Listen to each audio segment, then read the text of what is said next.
Hello दोस्तों। तो Gorakhpur maths academy पे आपका स्वागत है। तो हम बात कर रहे थे क्लास 10th के अर्थमेटिक प्रोग्रेशन की।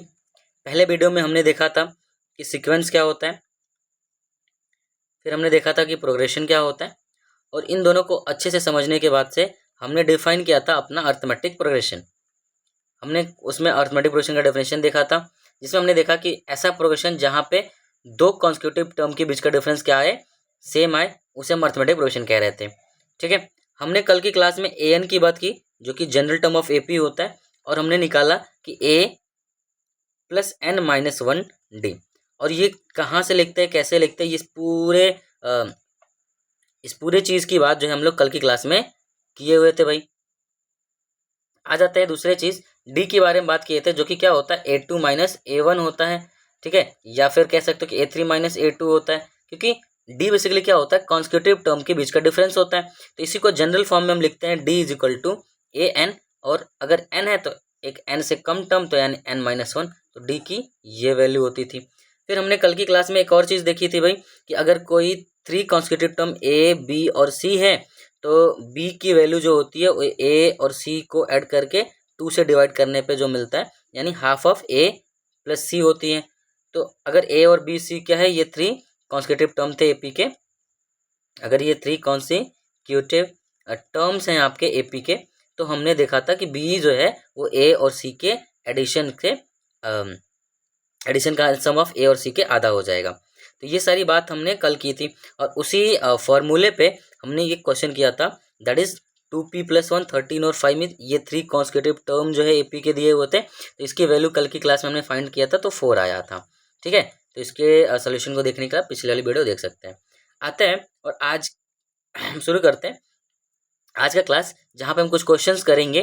ठीक है, उसी फॉर्मूले पे, जो कि फॉर्मूला हमने पिछले वीडियो में देखा था। तो कौन कौन सा फॉर्मूला देखा था, तो एक फॉर्मूला देखा था हमने, A N is equal to क्या होता है भाई, वो होता है A plus N minus one D पे। ठीक है, तो आइए शुरू करते हैं। तो ये 2023 में पूछा हुआ क्वेश्चन है, और पूछा क्या रहा है कि जो कॉमन डिफरेंस बताना है आपको, सॉरी कॉमन डिफरेंस दिया हुआ AP का वो है डी इज इक्वल टू -4, और आपसे पूछा है कि A20 माइनस A15 की वैल्यू क्या होगी। तो जो सबसे पहले क्या करते हैं, गिवन लिख लेते हैं। तो अपना गिवन क्या है भाई, तो अपना गिवन जो है वो डी इज इक्वल टू -4 दिया हुआ है, और कुछ नहीं दिया हुआ है। ठीक है, फिर दूसरे स्टेप में क्या लिखेंगे, तो टू फाइंड लिख लेते हैं कि भाई फाइंड क्या करना है। तो टू फाइंड हमको ये है कि A20 माइनस A15 करना है। ठीक यहाँ पे एक लाइन लिख लेते हैं। ठीक है, और जब जब AP पढ़ेंगे तो ये लाइन आपको कहीं ना कहीं जरूर देखने को मिलेगा कि let the first term of AP, let the first term of AP, first term of AP, जो पहला टर्म है AP का वो क्या है, A। Let the first term of AP A। ठीक है, अगर हम कॉमन डिफरेंस यहाँ पे न दिया होता तो हम लिखते हैं कि let the common difference of AP is equal to D। तो यहाँ पे A लिख लिए। ठीक है, अब यहाँ से जब इस चीज़ को हम लिखेंगे, तो A20 को इस फॉर्मूले के हिसाब से लिखें, तो देखो जहाँ n है वहाँ 20 आ जाएगा, तो यहाँ पे 20 माइनस 1 हो जाएगा, तो 20 माइनस 1 क्या हो जाएगा, 19 हो जाएगा। तो हम लिख सकते हैं कि A प्लस 19D। तो A20 को क्या लिख सकते हैं, A प्लस 19D लिख सकते हैं। A15 को क्या लिख सकते हैं भाई, A15 को लिखने के लिए A प्लस 14D लिख सकते हैं भाई, A प्लस 14D लिख सकते हैं। अच्छी बात है। जब इसको हम सब्ट्रैक्ट करेंगे बच्चे, तो ध्यान से देखेंगे, तो A प्लस 19D का तो A प्लस 19D रहेगा। जब ये ब्रैकेट में माइनस ब्रैकेट के अंदर में जाएगा, तो ये माइनस ऑफ A और माइनस का 14D हो जाएगा, माइनस का 14D हो जाएगा। तो बड़े आराम से हम देख पाएंगे कि सर यहाँ पे ये जो A है वो कैंसिल होते हुए नजर आएगा। तो यहाँ पे A और ये माइनस से पॉजिटिव कैंसिल हो जाएगा, मिलेगा क्या आपको, तो मिलेगा 19D is equal to, sorry 19D minus 14D। तो 19D माइनस 14D क्या होता है, तो ये होता है आपका 5D। ठीक है, जहाँ पे D की वैल्यू -4 दे रखी है आपको, D की वैल्यू क्या दे रखी है, -4 दे रखी है, तो 5 इंटू -4 इज इक्वल टू क्या हो जाएगा, माइनस का 20 हो जाएगा। माइनस का 20 आपका आंसर हो जाएगा, कोई दिक्कत नहीं आनी चाहिए भाई। चलिए इसी तरीके से हम दूसरे क्वेश्चन पे चलते हैं।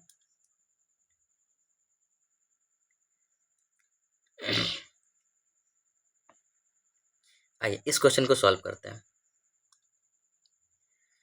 देखिए ये 2022 में आया हुआ क्वेश्चन है, 2022 में आया हुआ क्वेश्चन है, ठीक है। तो क्या बोला है कि 17th टर्म, जो 17th टर्म है, ठीक है, एपी का एक्सीड कर रहा है 10th टर्म से बाई 7, ठीक है।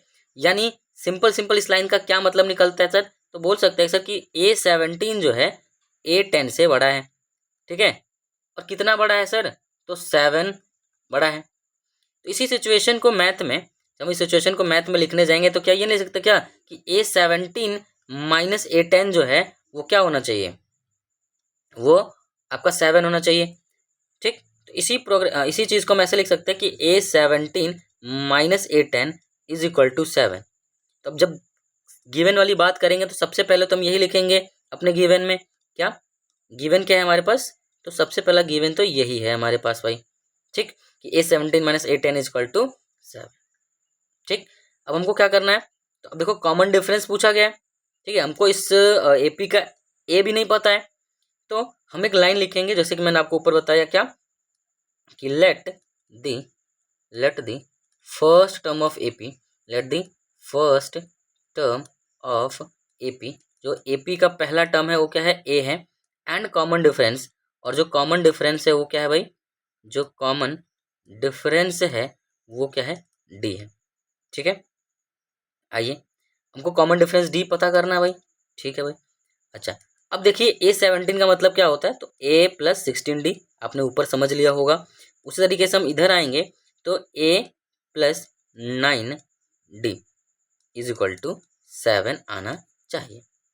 जब इसको हम सॉल्व करेंगे तो A प्लस 16D यहाँ से आपको सिंपल मिल जाएगा, और माइनस का A माइनस का 9D की वैल्यू आपको 7 के बराबर देखने को मिलेगी।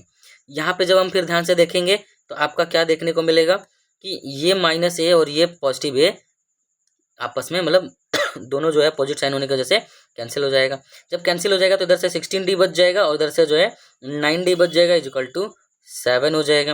जब इसको हम सॉल्व करेंगे तो यहाँ पे माइनस 16 माइनस 9 करेंगे तो 7D इज इक्वल टू 7 हो जाएगा। ये 7 से 7 कैंसिल हो जाएगा और D की वैल्यू क्या मिल जाएगी, 1 मिल जाएगी। तो इस तरीके से हमने जो है यहाँ पे कॉमन डिफरेंस जो पूछा था वो D इज इक्वल टू 1 हमारा आ गया। तो अगर आप सीबीएसई बोर्ड के प्रिपरेशन कर रहे हैं तो आपको सबसे पहले क्या लिखना चाहिए सर, ये गिवन लिखेंगे। गिवन लिखने के बाद से लिखेंगे कि let the first term of AP A and common difference of AP D है। फिर आप जो है इम्प्लाइज दैट करके, या फिर ऐसे लिखेंगे अकॉर्डिंग टू क्वेश्चन, यहाँ लिख दीजिएगा कि अकॉर्डिंग टू क्वेश्चन ये वाली बात दी है, इसको हम सिंप्लीफाई करके यहाँ पहुँचे, इसको सॉल्व करके यहाँ पहुँचे और इसको सॉल्व करके यहाँ पहुँचे। ये वाली बात कहाँ लिखी है, तो आप ब्रैकेट में यहाँ पे लिख दीजिएगा sir an is equal to A plus N minus 1D, इस तरीके से लिख दीजिएगा ताकि पता चले कि आपने ये A16 कहाँ से लिखा था। तो होपफुली आपको ये वाली क्वेश्चन भी समझ में आ गया होगा भाई, ठीक है। तो आइए इस क्वेश्चन पे बात करते हैं थोड़ा सा। अच्छा जो पीछे मैं क्वेश्चन छोड़ रहा हूँ वो जानबूझ के छोड़ रहा हूँ क्योंकि ये जो पीपीटी है अपना सीक्वेंस में नहीं है, तो ये कुछ क्वेश्चन हैं जिसको आप समझने के बाद से उन क्वेश्चन को और अच्छे से आप समझ पाएंगे, ठीक। तो अगर पहले वीडियो आपने ध्यान से देखा होगा तो मैंने बताया था कि जो n होता है ये क्या होता है भाई, पॉजिटिव इंटीजर होता है। क्यों पॉजिटिव इंटीजर होता है, पॉजिटिव इंटीजर कहे तो नेचुरल नंबर होता है। तो क्यों नेचुरल नंबर होता है, कल की क्लास में आपको बताया था कि नेचुरल नंबर इसलिए होता है क्योंकि ये काउंटिंग है। ये तो बता रहा है ना, पहला टर्म, दूसरा टर्म, तीसरा टर्म, चौथा टर्म, तो ये तो काउंटिंग ही होगा। ऐसा तो होगा नहीं सर कि हम 4.5 टर्म की बात करेंगे, 3.5 टर्म की बात करेंगे या फिर 2 होल 1/2 की बात करेंगे, ऐसा कुछ तो हम करने वाले नहीं है। हम तो सिंपल काउंट करेंगे, या तो पहला टर्म होगा या तो दूसरा टर्म होगा। इन दोनों के बीच वाला टर्म हम देखते नहीं एपी में, इसी वजह से हम कहते हैं कि एन की वैल्यू जो है वो क्या होगी, पॉजिटिव होगी, कोई फ्रैक्शन नहीं होगा और कोई भी नेगेटिव नहीं होगा। तो एन की वैल्यू पॉजिटिव हो सकती है, बट क्या क्या नहीं हो सकती है, तो पॉजिटिव के अलावा नेगेटिव कहे तो नेगेटिव नहीं हो सकता है, और फ्रैक्शन कहे तो फ्रैक्शन भी एन की वैल्यू नहीं हो सकती है, ठीक। ये बात आपको पता होनी चाहिए। तो जरा इसी फैक्ट पे इस क्वेश्चन को सॉल्व करेंगे। क्या है इस क्वेश्चन में जरा देखा जाए भाई। तो सबसे पहले गिवन लिख लेते हैं। तो बोला है कि is zero is a term of AP, justify करना है। तो गिवन आपका ये है, गिवन आपका ये है कि ए की इज इक्वल टू 31, ए की वैल्यू क्या है 31 है, डी की वैल्यू क्या है दैट इज 28 माइनस 31। सॉल्व करेंगे तो आपको आंसर आ जाएगा -3 -3। यानी आप ध्यान से देखिए तो ए की वैल्यू ये दे रखी है और डी की वैल्यू आपको ये दे रखी है। ए और डी आपने यहाँ से लिख लिया। अब बोला कि जीरो क्या इस ए पी का पार्ट होगा, तो मैं कह रहा हूँ सर हाँ ये नेगेटिव ए पी है, तो कहीं मान लो सर यहाँ जीरो आएगा। जैसे मान लो ये पहला टर्म है, दूसरा टर्म है, तीसरा टर्म है, तो किसी नंबर पे ये आएगा। तो मान लो तो जो जीरो आ रहा है वो nth नंबर पे आ रहा है, n नंबर पे आ रहा है, ठीक है। तो हम यहाँ पे क्या मानेंगे कि let nth term of A P, let nth term of A P be zero. A P का जो nth टर्म क्या है वो जीरो है भाई। तो जब nth term of A P को जीरो मान लेंगे तो अब क्या करने वाले हैं भाई, तो जरा ध्यान से देखिएगा। तो इसका मतलब क्या होता है, इसका मतलब होता है कि A N is equal to zero की बात कर रहे हैं। और ए एन का मतलब क्या होता है, तो ए एन का मतलब हमने कल के वीडियो में भी देखा था, आज भी देखा था कि A plus N minus one D equal to zero होता है। अब ध्यान से देखेंगे तो इस क्वेश्चन में हमको ए की वैल्यू 31 और डी की वैल्यू -3 रखी है। तो जहाँ जहाँ ए है वहाँ 31 और जहाँ डी है वहाँ पे ये -3 रखेंगे। चलिए पुट करते हैं और देखते हैं हमारा आंसर क्या आने वाला है भाई।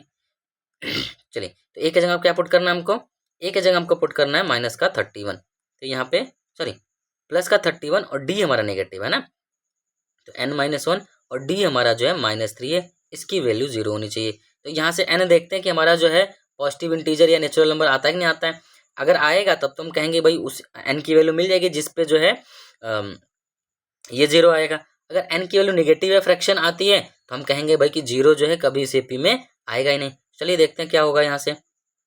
तो n देखिए तो ये 31 हो जाएगा, प्लस जब -3 को इसमें सॉल्व करेंगे, मतलब इसको अंदर लेके जाएंगे तो ये -3n हो जाएगा, -3n, और इसको जब अंदर लेके जाएंगे तो वो प्लस का 3 हो जाएगा भाई, इज इक्वल टू 0। ठीक है, इम्प्लाइज दैट करके लिख सकते कि -3n और यहाँ से +3 इज इक्वल टू 0। देखिए 31 और +3 क्या हो जाएगा, 34 हो जाएगा, -3n इज इक्वल टू 0 हो जाएगा।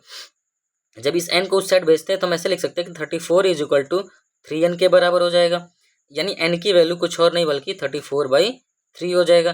देखिए फ्रैक्शन रिड्यूस नहीं होगा, यानी ये 11 होल 1/3 के बराबर आ जाएगा।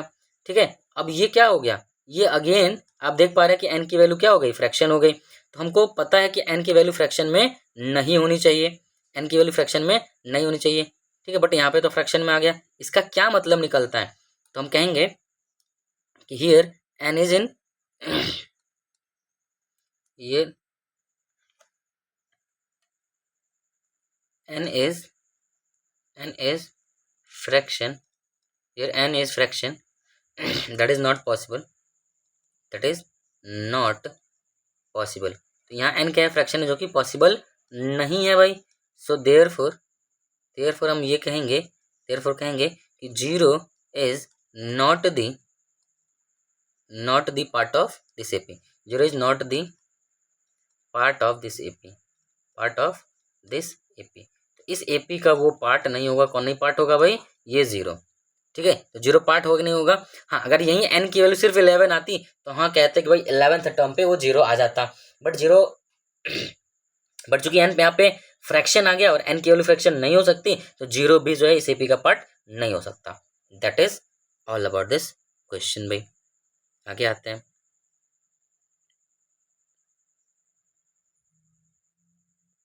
आइए इस क्वेश्चन को देखते हैं।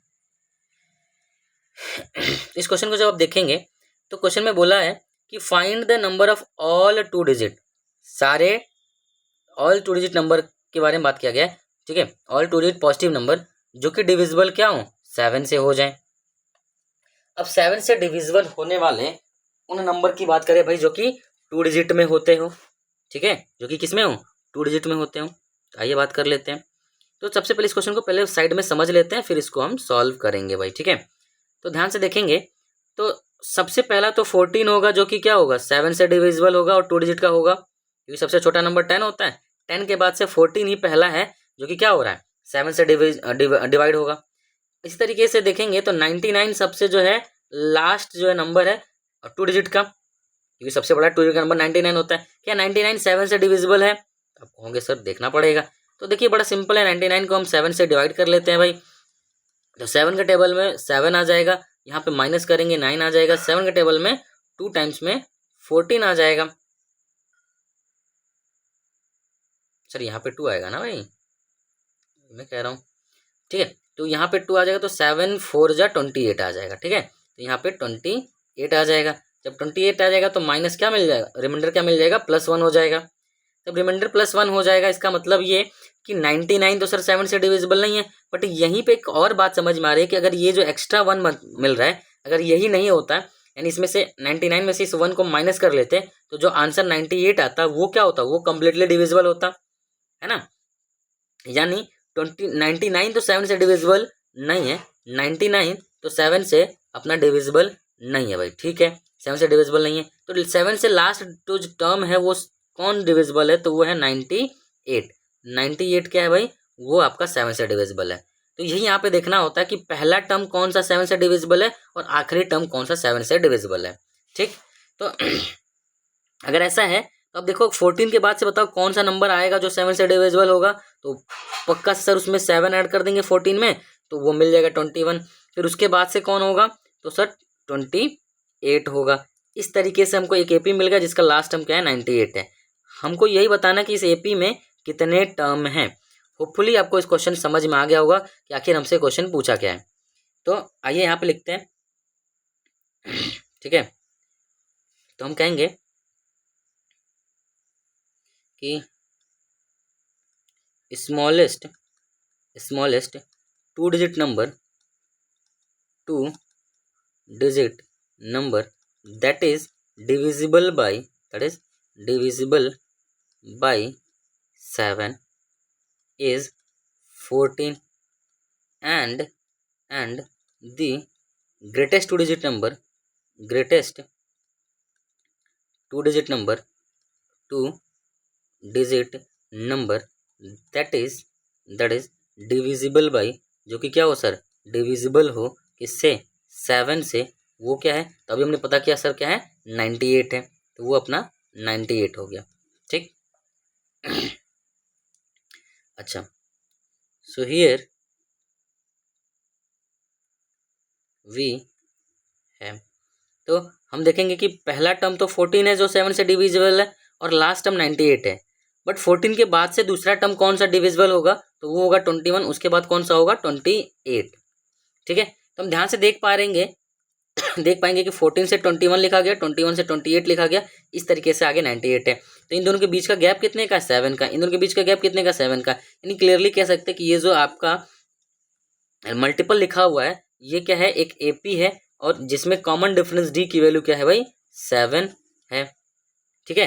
तो हम कहेंगे कि हियर 14 21 28 -98 आर इन एपी।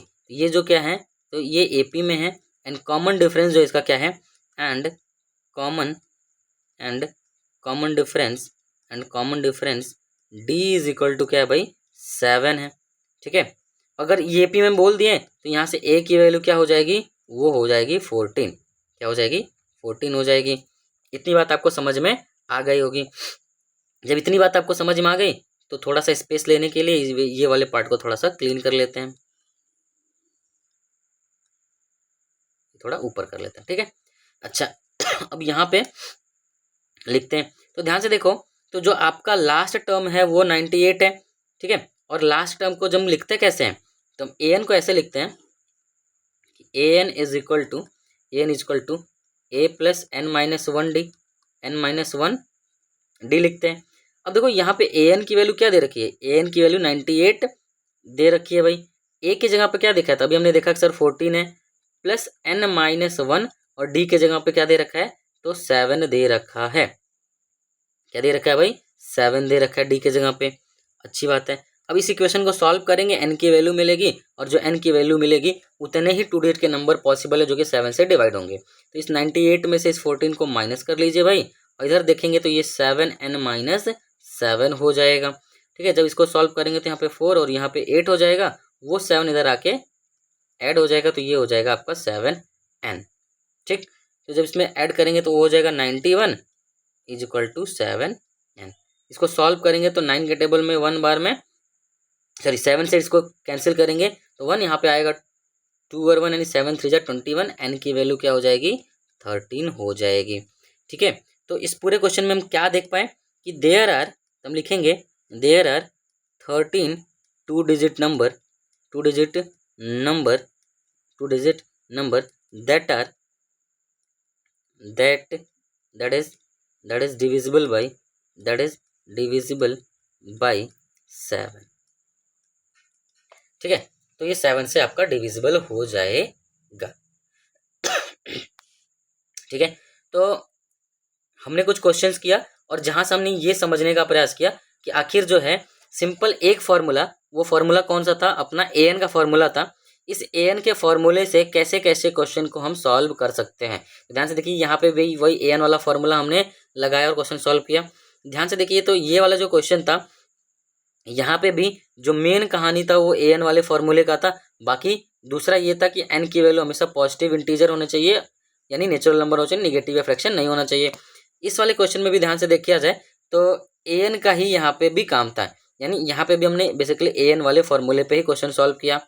ठीक है, और इस तरीके से आज हमने जो है पहला जो क्वेश्चन किया था, यहाँ पे भी an का ही आपका पूरा का पूरा कहानी था। तो an पे जो पैटर्न पे जो जितने भी क्वेश्चन थे उसको हमने सॉल्व किया। ठीक है, जैसे कि मेरा टारगेट है कि मैं जो है वीडियो 20 से 22 मिनट का रिकॉर्ड करूँगा। तो आज की क्लास में इतना रखेंगे। अगली क्लास में फिर जो है कुछ क्वेश्चन जो कि बचे हुए थे, आपने देखा था कि ढेर सारे क्वेश्चन बच गए थे, उनको सॉल्व करने वाले हैं। ठीक है, सो that is all about today. Hopefully मेरी क्लास आपको समझ में आ रही होगी। ठीक है, स्टार्टिंग की वजह से कहीं कहीं मेरा नर्वसनेस की वजह से मैं स्पीड अगर ज़्यादा कम कर रहा हूँ तो आप उसको पीछे जाके देख लीजिएगा प्लीज़। और वीडियो जो है अच्छे से देखने के लिए आप 1.5 या 2x स्पीड पे इसको अच्छे से देख सकते हैं। So that is all about today class. Will meet in the next class with more interesting question. Thank you.